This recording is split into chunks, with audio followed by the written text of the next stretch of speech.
José Manuel Fernandes, bom dia. Bom dia. Como se costuma dizer, mudou tudo para ficar tudo na mesma, ou não? É bem provável.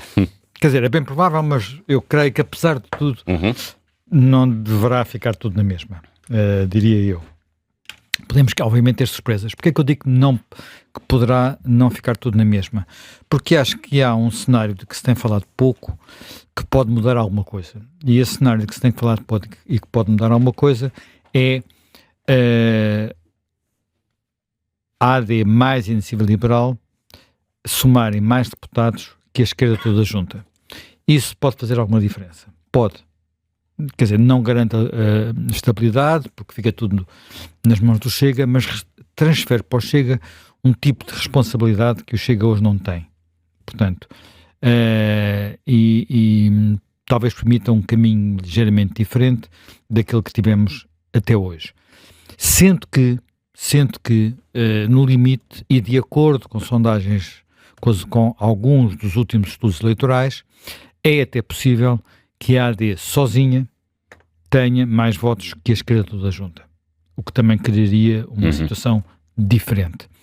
Mas evidentemente pode haver aqui mais surpresas e elas vão depender, na minha perspectiva, bastante da mobilização do eleitorado. Tivemos muitos votos, mais votos do que habitual, nas últimas eleições. Até que ponto é que isso se vai repetir ou não, não sabemos. Portanto, os eleitores podem pura e simplesmente estar cansados, estar com a cabeça noutro sítio, andarem a pensar noutras coisas, estarem irritados com isto tudo, mas eu creio que de uma forma genérica não vamos ter mudanças muito substanciais, porque aquilo a que assistimos nas últimas eleições, que foi a uma... Há muitas pessoas que dizem, nós não tivemos ainda uma alteração substancial do sistema político, porque ainda temos os dois partidos tradicionais continuam a ser os dois grandes partidos. Bem, é para aí que apontam as sondagens. Enfim, a surpresa do dia eleitoral, a grande surpresa digamos, as duas grandes surpresas que poderiam acontecer no próximo domingo seria, primeiro, o primeiro partido não ser AD, ou melhor, a primeira força política não ser AD, com os atuais resultados é pouco provável das sondagens, mas enfim, já vimos, como costuma dizer, já vimos porcos andar de bicicleta, portanto tudo nunca é impossível, mas seria de facto uma grande surpresa. A outra grande surpresa seria algo que eu também não prevejo que venha a acontecer, que é o Chega a aparecer como segundo partido. Não diria como primeiro, mas como segundo partido. Não creio que nenhuma das coisas possa acontecer. No limite até podem acontecer as duas juntas. No limite até poderiam acontecer as duas juntas. Tudo pode acontecer. Até poderiam acontecer as duas juntas. Isto é, o PS é o primeiro partido, o Chega é o segundo e o PSD é o terceiro, mas eu acho que isso é o PSD, quer dizer, a AD é o terceiro. Acho que já estamos mesmo no domínio da futurologia, ou melhor, enfim, de alguma coisa que pudesse acontecer. O que é que nós notamos? Notamos que a campanha foi muito chata, muito desinteressante, muito desfocada, e desfocada quer por eventos externos, tivemos um apagão, tivemos uma morte do Papa, tivemos um final do campeonato de futebol que ainda se prolonga até amanhã, portanto com muito noticiário sobre isso, muitas pessoas preocupadas com isso, mais interessadas nisso propriamente na campanha, e portanto tivemos uma maratona de debates com menos audiência do que há um ano, o que não surpreende. Os argumentos eram muito iguais e muito repetitivos e as figuras repetidas, não havia novidades, não havia efeito de surpresa. Temos muitos pontos de interrogação para além destes principais, quem ganha, quem perde, quem se pode formar, não pode formar coligações. Eu diria que esses pontos de interrogação são a arrumação à esquerda do Partido Socialista. Poderá haver aqui uma mudança importante, portanto, passarmos a ter um novo maior partido à esquerda do Partido Socialista, que é o LIVRE. É para aí que apontam a maior parte das sondagens, e eu diria que é uma possibilidade.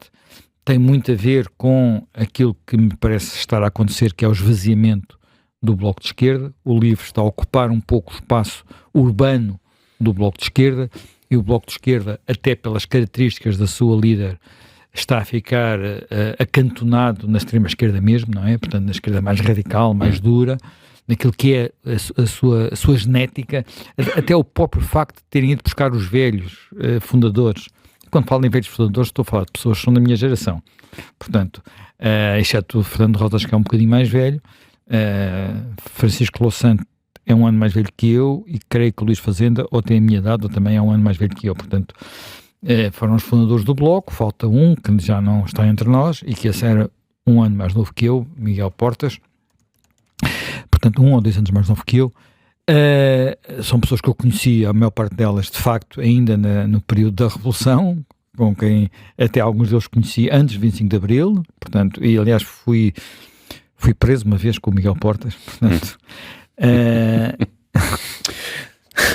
preso foi detido, foi uma noite. Foi só uma noite. Era um bom companheiro de cela. Foi só uma noite. E portanto temos uma enfim, é um regresso a esse tempo mais radical, mais de origem, mais PSR e UDP do que propriamente Bloco de Esquerda, que teve umas características um pouco diferentes e apelou a um tipo de eleitorado diferente. E o LIVRE pode estar a ocupar esse espaço, parece estar a ocupar esse espaço, e o PCP a seguir o caminho, apesar de haver um fenómeno, fala-se muito do fenómeno mediático do Paulo Raimundo, as sondagens também não indicam que haja uma alteração substancial daquilo que tem sido a evolução do PCP, que tem vindo a crescer há muitos anos, às vezes sobe um bocadinho, às vezes acho um bocadinho mais, tem vindo a descer há muitos anos, e nesta campanha, na minha perspectiva, ainda por cima está a cometer um erro habitual, que é achar que as coisas se resolvem com greves, e portanto andou a fazer greves na CP, que eventualmente ajudaram o governo ainda mais.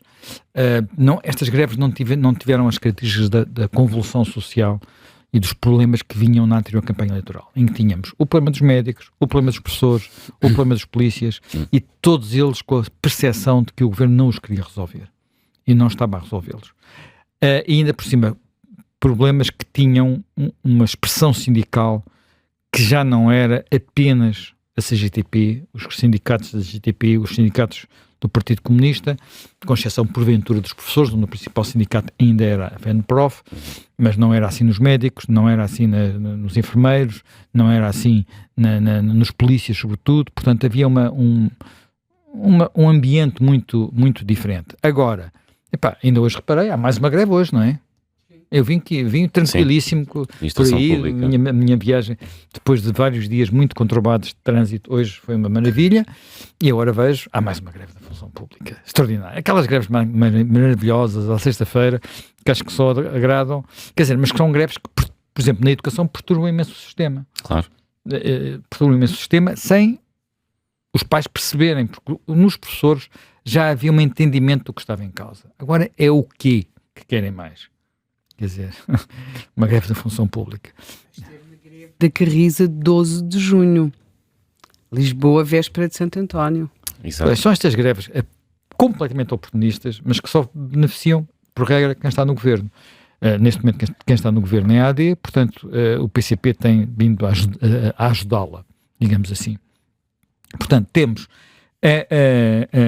uma situação em que a esquerda vai tentar perceber o que vai acontecer. Talvez a única previsão que faça relativamente à próxima eleição é que vamos ter uma alteração do partido uninominal. Eu diria que é muito provável que o PAN perca o seu lugar e que o JDP ganhe um lugar, mas não é seguro. Eu diria que é mais seguro o JDP ganhar o seu lugar, eleger um deputado, provavelmente à custa do Partido Socialista na Madeira, do que o PAN perder o seu lugar em Lisboa, porque apesar de tudo Lisboa permite eleger com muito poucos votos e portanto Inês Sousa Real é capaz de garantir a sua reeleição em Lisboa. Fora isso, vamos ter de facto um quadro diferente. É muito importante ver aqui, na minha perspectiva, até para aquilo que possa ser a futura solução de governo, a votação da Iniciativa Liberal. Há claramente gente indecisa entre a AD e a Iniciativa Liberal, o que nos grandes círculos, nos círculos da Iniciativa Liberal, elege deputados, pode não fazer, quer dizer, em termos da soma não conta muito, nos círculos pequenos conta, portanto aí o voto útil vai seguramente prejudicar a Iniciativa Liberal. O único partido que já conseguiu ultrapassar, por assim dizer, a barreira de voto útil parece ser o Chega, que já elege em quase todos os distritos em quase todos os ciclos eleitorais, portanto não tem o problema do voto útil. Portanto, temos este quadro e temos o quadro também de uma campanha que porventura acentuou aquilo que é o sentimento de saturação com os políticos e com eles, como se diz por aí. Por um lado, porque este modelo de campanha, eu já falei sobre isto aqui, é absolutamente inominável. Quer dizer, repara, isto é muito fácil, assim é muito fácil. O que é que é preciso fazer? Bem, amanhã vai-se para as feiras, está lá a gente, usa-se o velho truque do Paulinho das Feiras, de Paulo Portas, numa altura em que o CDS já era pequeno e tinha pouca militância. Onde é que eu encontro pessoas? Vou a uma feira. Portanto, ando pela feira. E depois o que se vê nas imagens é feirantes, compradores que passam todos por apoiantes, não é? Pois, a massa humana... Depois compra-se desde que se compra uma coisa, ou finge-se que compra uma coisa, levam-se 10 pessoas atrás e chega, não é? Umas bandeirinhas, em quadriciclo, está feito. Eu ontem estava a ver as arruadas do Porto, e aquilo é assim. Como é que aquilo se faz também? Como é que aquilo se faz? Levam-se para lá, mas o aparelho leva para conseguir levar, para criar ilusão que é muita gente, e os líderes poderiam dizer que temos uma dinâmica de vitória. Vimos ontem Pedro Nuno Santos dizer que tinha uma dinâmica de vitória. Eu recordo-me da eleição em que houve a maioria absoluta do Costa na arruada de Santa Catarina. O Rui Rio disse mais ou menos o mesmo. Portanto, e depois aconteceu-lhe o que aconteceu. Portanto, não quer dizer rigorosamente nada. E depois, para as televisões, o que é preciso? É preciso uma rua estreita, 4 líderes à frente, muitas bandeiras, nem se fala com ninguém, vai-se por ali abaixo. Eu estou a sair ao pé do microfone, portanto estou aqui portanto, estás a entusiasmar-te. Estou a entusiasmar, vai-se por ali abaixo, rua abaixo, com meio dúzia de militantes atrás e umas bandeiras, e a coisa está feita. E depois, depois um cruzamento para elevar o líder aos ombros de alguém. Aos ombros, se for preciso, pronto, e está feito. Isto não tem nada a ver com as campanhas que eu fiz noutros tempos, nada a ver, mas rigorosamente nada a ver. Portanto, hoje eu tenho ouvido dizer que as campanhas são muito exigentes. As pessoas não têm ideia do que era uma campanha exigente. Eu tenho ouvido dizer que se conseguem encher salas. Por exemplo, hoje eu vi uma fotografia, já não sei em que jornal, de Pedro Nuno Santos com uma sala aparentemente, enfim, uma sala de espetáculos. Não sei que sala é que era, não sei onde é que aquilo foi, aparentemente cheia por trás. Portanto, era uma sala, um teatro cheio por trás. Portanto, 200, 300 pessoas por trás. Eu devo dizer que a primeira vez que fui fazer uma campanha eleitoral como jornalista foi em Castelo Branco. Fiz uma incursão a Castelo Branco para ver um comício do CDS de Lucas Pires, e o CDS de Lucas Pires encheu o Cineteatro de Castelo Branco. Não sei se é assim que se chama Cineteatro, mas o equivalente a isso, de Castelo Branco. Portanto, isto foi há 40 anos, sensivelmente, penso eu. Penso que foi na eleição de 85. Qual foi a eleição do Lucas Pires? 83 ou 85? Já não sei se foi 83 ou foi 85. Pronto, foi uma delas. Anos 80. Anos 80. E lembro-me bem disto, de ver aquilo. Quer dizer, o CDS enchia salas de espetáculo sem dificuldade. Era o CDS, o último partido, não é? O quarto partido na altura. Mas os tempos também eram outros, Manel. Claro que as os tempos eram pessoas tomavam conhecimento dos programas e das ideias dos partidos apenas e só pela televisão, ou no contacto direto com os políticos. Sim, e havia os jornais também tinham uma circulação completamente diferente do que tem hoje, e portanto havia uma coisa completamente diferente, quer dizer, vamos reparar, eu assisti àquele comício, depois lembro-me bem, era uma espécie de motel onde ele ficou a dormir, perto, não era em Castelo Branco, era nos arredores de Castelo Branco. Aquilo acabou para aí às 2 da manhã. Ele tinha a primeira sessão do dia já no Alto Alentejo às 10 da manhã, acordou tarde, chegou atrasado à sessão. Portanto, eu lembro-me dele a sair, nós estávamos todos, jornalistas, à espera no motel, e ele a sair, enfim, o motel tem assim pequenos apartamentos separados, não é? Portanto, a pessoa sair praticamente do quarto, ele saiu ainda molhado do banho e seguiu para uma maratona que tinha comícios de hora a hora. Portanto, hoje em dia há uma arruada, um jantar, e diz que é um grande stress. Mentira, não é nada assim. Antigamente era uma coisa que não tem comparação com o que é hoje. E portanto... Mas depois também, desculpa, além disso, não te quero em vez de contrariar. durarem 2 semanas, duravam 3. Duravam 3. As campanhas duravam 3 semanas. Não te quero disto. contrariar, nem fazer aqui a defesa dos políticos atuais, mas hoje em dia há outras solicitações que não havia na altura. Não, a é grande preciso diferença... gravar vídeos para o TikTok, filmes para o Instagram, responder aos seguidores. E há uma grande diferença. É que aquilo hoje é 24... Quer dizer, eles estão sempre a aparecer nos órgãos de informação. Eles estão sempre a aparecer nos órgãos de informação.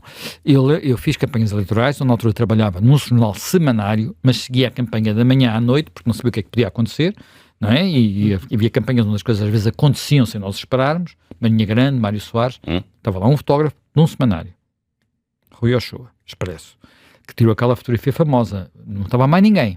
Pronto, era o ambiente, quer dizer, imagina hoje, não é? Hoje estavam as televisões todas, estava toda a gente. O que nós sabemos daquele evento é uma fotografia de um fotógrafo num semanário. Portanto, o ambiente era completamente diferente. As rádios faziam algumas 2 intervenções por dia, outras 4 intervenções por dia. Havia alguma, até uma, penso que a Rádio Pública na altura fazia uma de manhã e outra à noite. E eu lembro-me de andar pelo semanário e haver jornalistas da Rádio Pública que nem sequer iam aos sítios, esperavam por nós no sítio onde íamos almoçar para perguntar o que se tinha passado. Sim, sim. Para perguntar o que se tinha passado. Portanto, há casos célebres.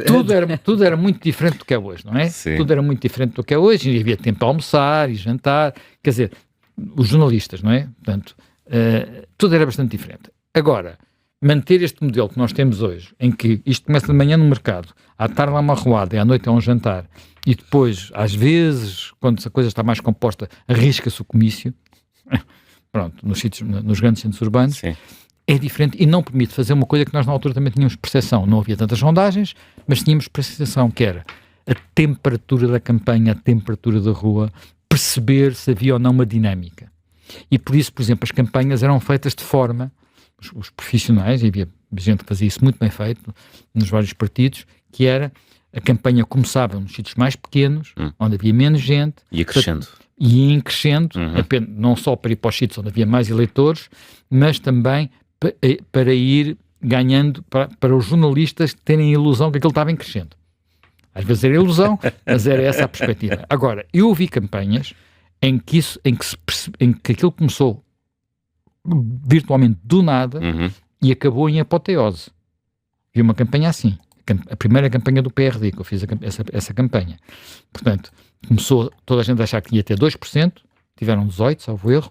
Portanto, foi um fenómeno, enfim, não é idêntico ao Chega, mas tem coisas parecidas, e foi muito, muito significativo. Portanto, as coisas eram diferentes, de maneira diferente, mudou primeiro na boa direção, campanhas temáticas, Guterres, 1985, 95, e agora parece em alguns aspectos parece ter regredido.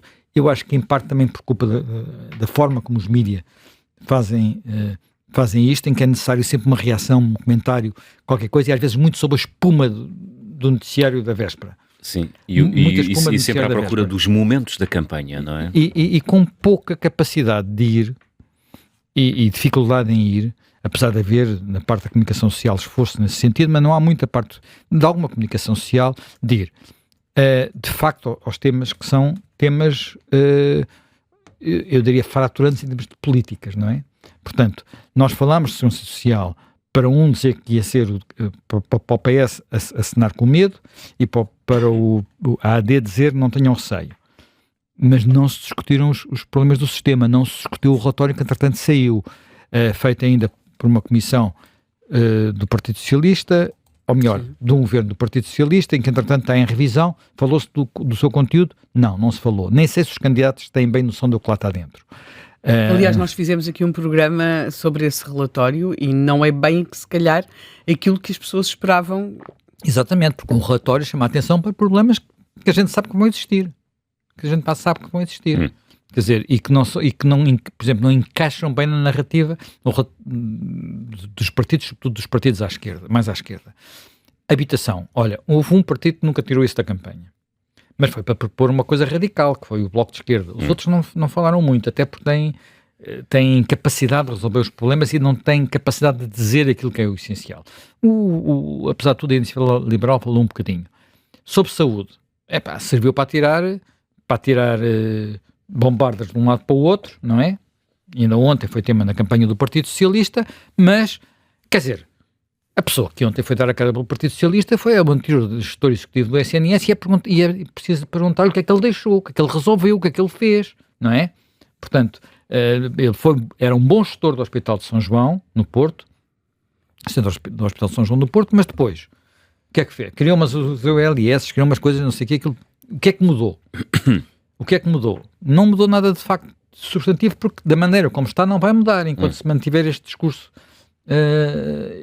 que há. O que vai continuar a acontecer é aquilo que nós vimos em tantos sítios, em tantos outros sítios. A educação, que é um tema importante. Desculpa, há uma questão, eu acho que se viu bastante o SNS a funcionar nesta campanha eleitoral, porque um dos candidatos teve que ir para o SNS. E aquilo que aconteceu 2 vezes com ter de ir de Santiago de Cacém, ou seja, porque o hospital... Mas vamos lá, eu aí por acaso vou dizer uma coisa. Eu não concordo com o que disse hoje o Miguel Pinheiro Manhã, esse cara não concordo com o que vais dizer. Provavelmente não é necessário ter todas as especialidades hospitalares em todos os hospitais. Eu tenho algumas dúvidas sobre aquele hospital, ou seja... Santiago do Cacém. Faz sentido manter aquele hospital naquelas condições? Quer dizer, o problema é que nós temos uma rede hospitalar que ninguém toca e é uma das razões dos problemas. Eu acho que nós não temos capacidade para manter equipas. Não temos capacidade humana. Não temos capacidade, não há pessoas suficientes. Pois é, as pessoas têm que perceber o seguinte. Não basta dizer que se dá dinheiro, porque nós não conseguimos. O dinheiro não produz médicos. Eu vou dar um exemplo concreto. Eu conheço um caso de um diretor de serviço num grande hospital da zona de Lisboa, que, quando foi para lá, portanto, estamos a falar de uma especialidade muito diferenciada, e teve uma pega com a administração do hospital por causa do seguinte. A administração do hospital dizia assim: nós queremos que o senhor contrate mais médicos. Ele era diretor de serviço. Ele disse: eu não quero contratar mais médicos. Mas tem que ser. Não tem que ser. Porque nesta especialidade os médicos têm que ter experiência. Têm que operar uma especialidade cirúrgica. Têm que operar. Têm que ganhar mão. Se eu tiver mais médicos, não tenho doentes suficientes para aguentar, para eles evoluírem profissionalmente, para serem competentes. E a resposta da administração hospitalar: mas se não tiver mais médicos, não consigo ter médicos 24 horas da sua especialidade nas urgências. E ele dizia: não há problema, eu ponho os médicos portanto, estarão em casa, se houver uma emergência, eles põem-se, estamos a falar de Grande Lisboa, as pessoas, enquanto se prepara o doente para a operação, ele chega ao hospital. Porque o doente não é operado no momento, não é? Portanto, ou seja, utilizam o mesmo esquema, por exemplo, dos militares. Exatamente. De algumas equipas que estão em prevenção. Estão em prevenção, mas não estão a trabalhar e, portanto, estão a poder fazer e ao mesmo tempo estão a poder evoluir profissionalmente, estão a tornar-se melhores médicos, estão a tornar-se mais competentes. Mas isto sabe, a resposta era: mas se a Câmara descobre? Se a Câmara descobre que eles não estão cá 24 horas, se os jornais descobrem que eles não estão cá 24 horas, portanto, e é preciso combater esta mentalidade. Eu não estou a dizer que isto seja verdade para tudo. Não estou a dizer que seja verdade para tudo. Mas isto tem que ser encarado de frente. E esse tema da saúde, quer dizer, como é óbvio, ninguém toca numa campanha eleitoral. Porque dizer isto e explicar isto numa campanha eleitoral não se consegue, porque isto não se diz em 15 segundos. Ou em 10 segundos, ou em 5 segundos, que é o soundbite que passa nas televisões, não é? Portanto, desse ponto de vista, a campanha eleitoral voltou a ser muito pobre. E até mais pobre que a campanha eleitoral de há um ano, porque desta vez nem sequer a governabilidade se discutiu, porque todos fugiram disso. Portanto, no fim do dia, aquilo que vamos ter é uma coisa paradoxal, que é, provavelmente, domingo à noite, quando se tentar souber os resultados e se discutir o próximo governo, há duas possibilidades. Que é a possibilidade de termos o líder da AD a dizer: ganhei, portanto, não me falem mais desse Pirunvira, deixem-me governar, deixem-me trabalhar. Ou ele ficar numa situação complicada e vem e acontece aquilo que aparentemente algumas pessoas dizem, bem, não é algumas pessoas dizem, foi escrito por pessoas do Partido Socialista em jornais, que é: o Partido Socialista fica à frente, mas não há maioria de esquerda, e portanto o Partido Socialista vai tentar empurrar a AD para governar com o Chega, para depois ver se consegue voltar a crescer outra vez. É uma estratégia que está na cabeça de muitos socialistas. Portanto, é esta a ideia. E vai dizer, nem pensem em colaborar, não queremos colaboração nenhuma com esse senhor, por causa de que é um senhor que não tem... É o discurso que o Pedro Nuno Santos andou a fazer. Senhor? O Ventura? Agora, Montenegro. Não, Montenegro. Agora, reparem, uma das sondagens publicadas hoje, a que saiu pública RTP, tem a motivação de voto dos eleitores. Qual é o tema que menos mobiliza os eleitores? Menos os levou a decidir o seu voto? Mais os debates e a campanha. Depois, a seguir, o apagão pouco contou. Mas o apagão contou mais do que a Subiram Viva. E o Subiram Viva foi, durante muito tempo, o tema de campanha.